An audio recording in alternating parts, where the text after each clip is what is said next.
Hazak u'Baruch. Good morning, Morai v'Rabotai. Be'ezras Hashem, Mincha is going to be at 8:10. Please be on time.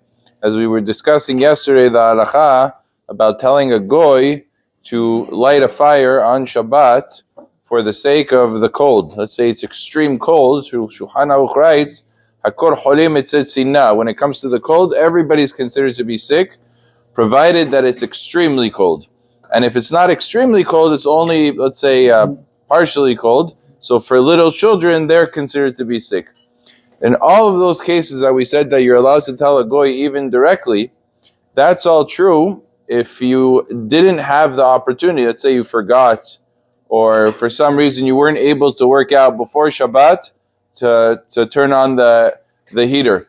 However, a person should never say to himself at 3 o'clock in the afternoon, yeah, forget it, it's not so important, I don't need to take care of it before Shabbat, because I could tell him on Shabbat to do it. The whole heter, when they permitted it, was b'di'avad, when a person's stuck and he has no choice. But to initially go into Shabbat knowing that I'm going to tell the goy, especially today where it's so easy to set up everything before Shabbat, where you could take an hour before Shabbat, turn on the heat, turn on everything that needs to be turned on, you look up the news, you know what's going to be tomorrow's temperature, today's temperature, and you figure it out before Shabbat. So the whole heter is not to rely on it when you have an alternative option, but rather when you're already stuck in Shabbat and there's no other choice, then the Chachamim permitted.